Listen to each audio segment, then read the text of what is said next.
Hocam ben ele geçebilirim. Hocam nasıl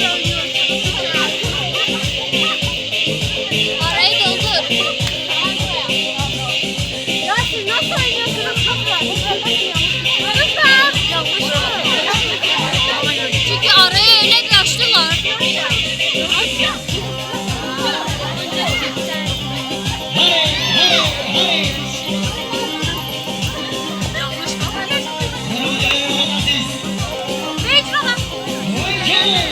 Benim amcayla koş.